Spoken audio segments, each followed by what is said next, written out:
Vamos a otro tema, algo que tiene que ver con el mundo del transporte, porque la Contraloría tomó razón del reglamento que regula el grabado de patentes en vehículos motorizados.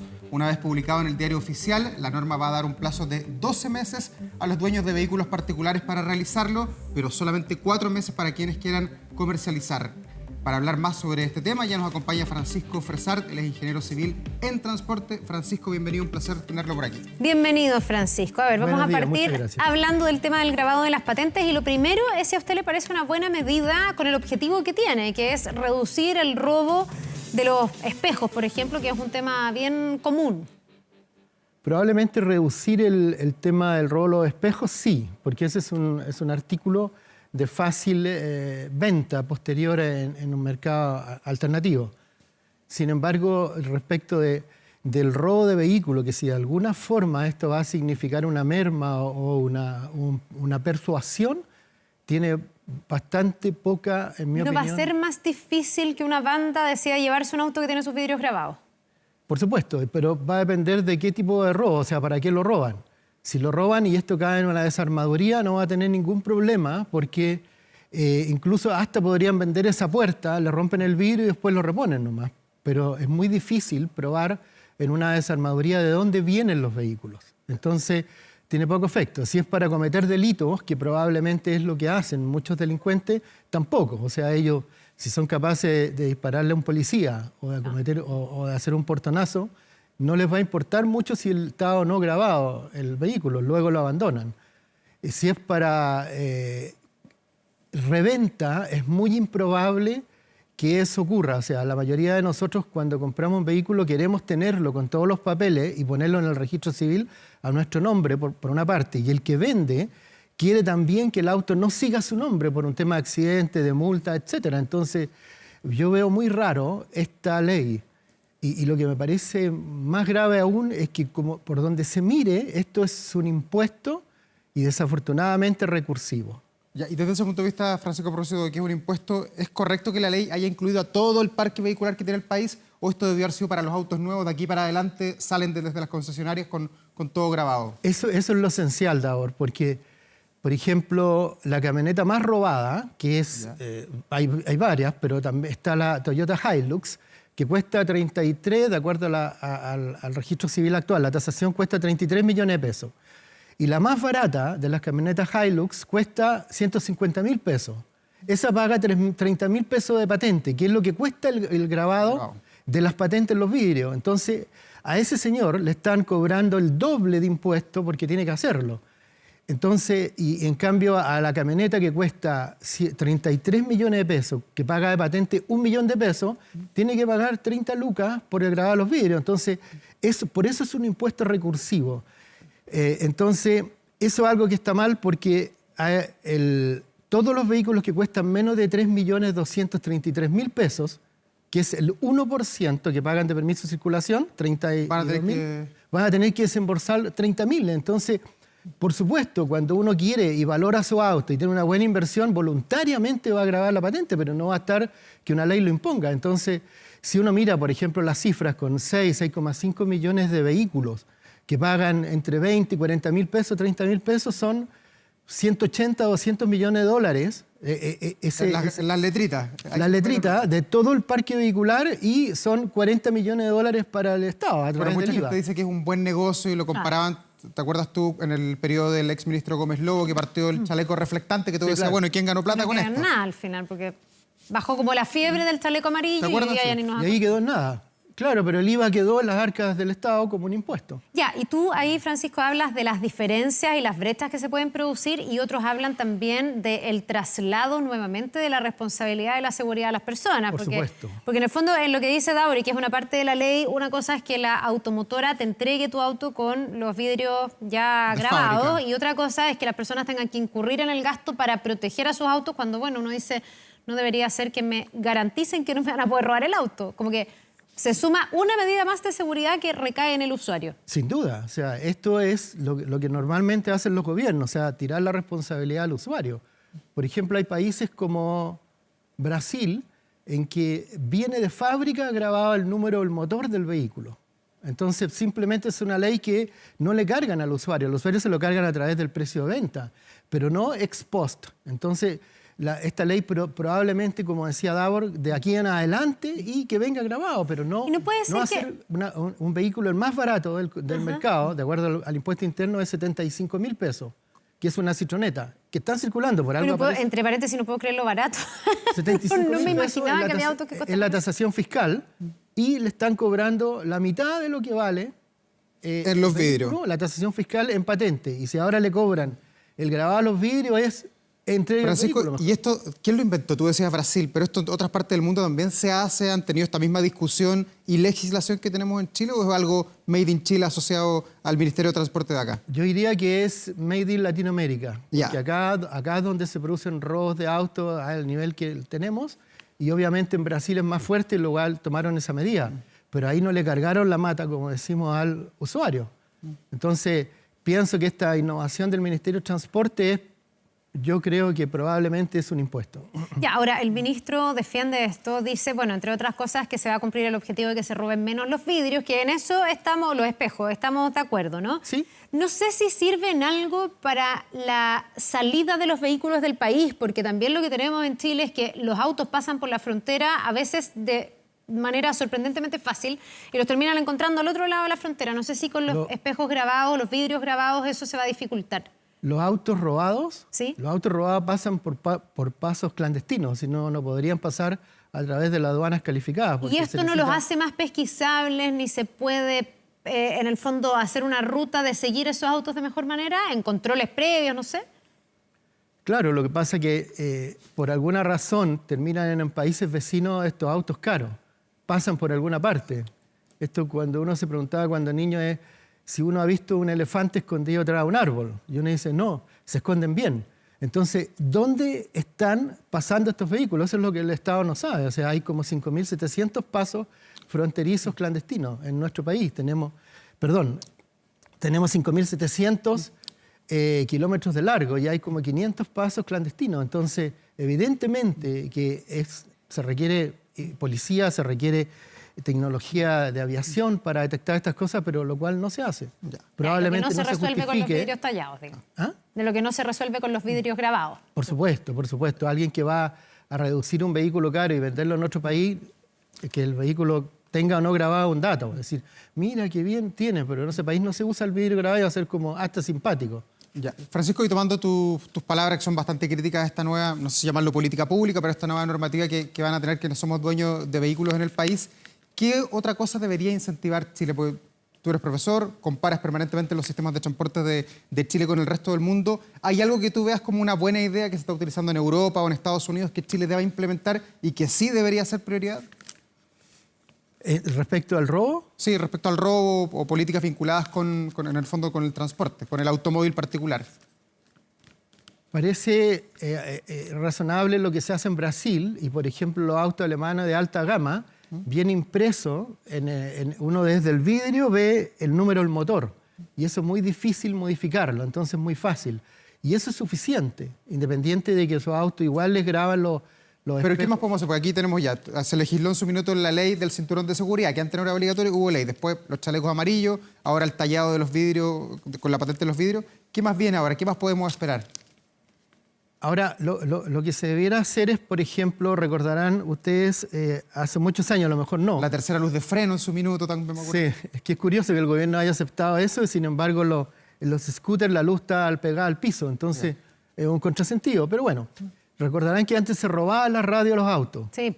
Y rompían el vidrio, sacaban la radio y había todo un comercio asociado al robo de radios de autos. Sí. Cuando después la radio venía integrada al vehículo, o sea, aquí estaba el panel nomás y la radio estaba en algún lugar, se terminaron los robos de la radio. Entonces lo que debiera hacer probablemente es con un GPS industrial, es decir, que venga inserto en el vehículo, en el sistema del vehículo y que esté permanentemente monitoreado, no que lo tengan que sacar, o sea, como la compañía de seguro le ponen un GPS, se lo sacan o lo bloquean. Entonces, esto debería ser como una caja negra que te vengan los vehículos, en la cual tengan un GPS activo permanentemente. ¿Y eso existe en otros lados? No sé si cuando nos vamos como al mundo desarrollado, uno dice, claro, es que a lo mejor no tienen tampoco la problemática que tenemos nosotros respecto del robo de autos. Entonces no sé si eso existe y si eso sería muy caro de implementar también. Existe para otros fines, como por ejemplo para el control de la movilidad, para la trazabilidad de los viajes. Pero no es caro de implementar cuando es un GPS que no tiene valor comercial, es decir, un GPS industrial, es decir, una cosa bien tosca que simplemente detecta con precisión por dónde el vehículo se mueve y que sea imposible de alterar, de sacar, de bloquear. Y eso etcétera. Necesariamente es de fábrica, digamos. Necesariamente es de fábrica o idealmente es de fábrica, de modo que para los delincuentes sea más complejo intervenirlo, por ejemplo, eliminarlo. Francisco, te quiero llevar a otro tema. La semana pasada tuvimos un colapso del metro el día jueves en la mañana, estuvo 5 horas suspendido, quedó la embarrada en el sector oriente principalmente porque falló la línea 1, metro sin 5 horas de funcionamiento fue demasiado, afectando a millones de personas. Desde ese punto de vista y con la experiencia que tiene usted, ¿qué evaluación hace de lo que está pasando en el metro? Es cierto que no son tan recurrentes, pero cuando hay este tipo de fallas que estamos revisando en imágenes, simplemente queda botada la gente. Uno, no sabe, sube a la superficie, no sabe qué micro utilizar. Y dos, el metro al parecer no comunicó bien la falla y se demoró un montón en arreglar el problema. ¿Qué mirada tiene sobre lo que pasó ese jueves? A ver, ese jueves fue temprano, de hecho yo estaba esperando a mi alumno en clase, que entramos a clase muy temprano, a las 8:20, y los que ya habían llegado me dijeron, profe, algunos compañeros avisan que el metro no está, entonces yo dije, ya, no importa, si hay un problema en el metro, colapsa la ciudad. Entonces no me voy a poner exigente, pero ¿qué ocurrió en ese caso? En ese caso es muy razonable lo que hizo el ministerio, es decir, la seguridad no se negocia contra otros intereses. En este caso era una baliza que permite el control de la operación del metro, en consecuencia está bien lo que hizo, o sea, tenía dos posibilidades metro, es decir, mantener en la línea 1, sobre todo desde Los Dominicos a Tobalaba, la frecuencia. No puedo hablar de la frecuencia normal, sino que la oferta normal, pero no necesariamente donde estaba esa baliza en falla iba a pasar más lento. Entonces eso graba todo el resto de la operación, porque si va más lento, la frecuencia va a ser más espaciada. Claro. O lo otro que hizo, que es lo correcto, en realidad es mantener el flujo entre San Pablo y Tobalaba, para tratar de alguna forma darle la operación normal a la línea 1, que es la línea estructurante de nuestra ciudad. Que es el problema de fondo, que tenemos una sola línea. Viene la línea 7 pronto, claro. Pronto vamos a tener la línea 7 y pronto a lo mejor vamos a tener un orbital que conecte de modo que uno haga transferencia y no llegue a Baquedano para hacer el intercambio, no llegue a la Universidad de Chile para hacer el intercambio. Pero de a poco, o sea, yo creo que el metro va avanzando y si uno mira la tasa de falla, nuestro metro es probablemente uno de los mejores del mundo. Eso. Esas fallas ocurren y van a ocurrir siempre, pero tenemos probablemente el metro que menos falla en el mundo y de eso deberíamos estar orgullosos y no bueno criticarlo cuando falla, porque no, va es a súper fallar. bueno ponerlo en perspectiva, porque bueno, ese día en el hastío, en la confusión, la gente cuestionaba mucho esto, pero sigue desde el punto de vista técnico siendo un metro que falla poco, o que tiene esas fallas que ni siquiera son fallas, o sí, pero en el fondo son muy cortitas y se evalúan 5 o 10 minutos y después se puede seguir adelante y subsanar. Eso es como lo normal en todos los metros del mundo, ¿uno entiende? Claro, es lo normal, pero esas fallas en nuestro país ocurren muy a lo lejos. O sea, el de Londres falla más que el de Santiago, eso es verdad, yo creo. Y el de Nueva York. Y el de Nueva York, sí, claro. Pero lo que hizo el ministro estuvo muy bien de pararlo porque la seguridad no se negocia. Sí, ahora, por haberlo mantenido se hubiera producido un choque. No. Imagínense cómo estaríamos hoy día una semana después. La envergadura de esto está fuertemente explicada porque haya sido en la línea 1, ¿no? Todavía la línea 1 sigue siendo columna vertebral y como decía Davor, todavía no tenemos la línea 7 que sería como el espejo y lo que pasa aquí es que la gente sale y no hay otra alternativa. Claro. Además que mucha gente hoy día depende de metro y hace solo un tránsito por metro sin saber exactamente cómo se replica en superficie. Claro, lo que pasa es que el metro tiene la gran virtud que el tiempo de viaje es fijo.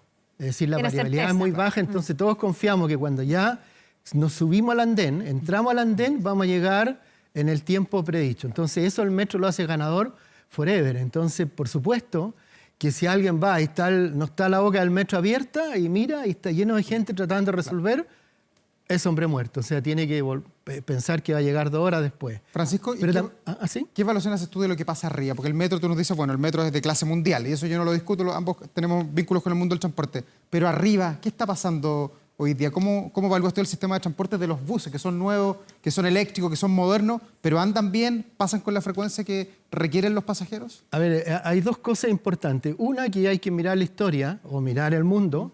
Ningún país, ninguna metrópoli ha resuelto su problema de transporte público en superficie, es decir, con buses. Los buses son un complemento menor de una red de metro. O sea, pensemos en Madrid, París, New York o Londres, que no hay buses, simplemente son tramos hasta turísticos, por ejemplo, en Londres. Eso por un lado. Y por otro lado, nosotros vemos que los buses comparten su viaje con el tráfico general. Entonces, si consideramos que hay 7.000 buses u 8.000 buses y hay más de 2 millones de vehículos livianos, entonces es imposible que el bus, por ejemplo, mantenga una frecuencia o un tiempo de viaje fijo y además los buses se llenan y tienen que hacer actividad de paradero, es decir, un bus no necesariamente es como el metro, que tiene muchas puertas que se abren y la gente espera a los costados, salen todos los que tienen que salir y después entran. En el bus no, normalmente una persona viene tratando de bajar, empezaron a subir lo otro y tiene que seguir en el paradero. Entonces, hay muchas diferencias que hacen que el bus no sea una solución principal o relevante en el sistema de transporte público urbano. Ya, algunos ven que se ha ido perdiendo también el equilibrio en el sentido de que mucha gente se ha subido a metro y los buses han ido quedando cada vez más vacíos. De hecho, hay expertos que señalan que ya se debiese replantear la cantidad de buses que andan en la calle, lo que me imagino que eso nos haría más metro dependientes en el fondo y en contingencias como esta, ahí sí que, porque aquí se pusieron buses de reforzamiento, les cuesta llegar, pero cuando llegan ya algo alivian la situación. ¿Usted qué mirada tiene respecto de la cantidad de buses que andan por nuestra ciudad? O sea, ¿está bien o ya son demasiados buses para menos demanda? Yo creo que la cantidad de buses está bien para los horarios punta. Ya. Pero después de horario punta, uno ve, por ejemplo, circulando a las 12 del día, 7 buses en caravana de una misma línea, de una misma empresa. Y que van bien vacíos. Con un pasajero cada una. Claro. Entonces la pregunta es, ¿cómo se subsidia, cómo esa empresa puede mantener esa operación? Entonces eso es un subsidio y eso probablemente es una negación para la economía. Entonces eso debieran, por ejemplo, el gobierno debiera relajar la frecuencia o las expediciones de esas empresas en esos horarios, porque no tiene sentido. Además es muy mala imagen, todos los vemos, o sea, vemos un bus gigante con una persona, entonces uno piensa no necesariamente en el costo, porque pensarán que lo está financiando el operador. No, lo estamos financiando con un subsidio. Nosotros mismos, con impuestos. Pero por otro lado, ese bus está contaminando, aunque sea eléctrico. ¿Por qué? Porque él tiene, al rodar, los neumáticos tiran un polvillo y levantan polvo y además, ¿de qué forma contaminan? Están bloqueando la circulación, generando también congestión. Y esos otros están contaminando. Entonces, eso decir que los buses eléctricos no contaminan, eso es falso. Eso es mirar una parte nomás del problema. Entonces, en ese aspecto yo creo que durante los periodos no punta se debiera sacar muchos buses de circulación o complementar las demandas. Es decir, si hay 3, 4 empresas que hacen el tramo entre, supongamos, Las Rejas y Plaza Italia, bueno, que se turnen. O sea, que cada una ponga un bus para tener los 4 buses en una frecuencia de 15 minutos. Pero hay muchas cosas que hacer. Francisco. Sin embargo, es parejo y no se resuelve este problema. Y a propósito del transporte público, ¿cuál es la evaluación que hacen ustedes, tú como ingeniero que monitoreas permanentemente el sistema, de cómo se está intentando controlar la evasión? Intentando controlar, y quiero utilizar esa palabra porque todavía sigue muy alta. La última cifra que conocimos el año pasado estaba en torno al 40% y uno ve en las micros que mucha gente no paga. Las medidas que se han tomado en Chile nunca han sido tan duras como las de Europa, como las de Estados Unidos, que detiran a la persona que no paga y si no paga se lo llevan preso. Hoy día Chile tiene un registro de evasores, tiene incentivos de pagar a través del celular que se llama Dale QR, pero ¿nos falta algo más duro, más punitivo para controlar este tema o no? A ver, lo primero que yo veo es que si la media es un 47% o un 45%, significa que los extremos son bastante altos.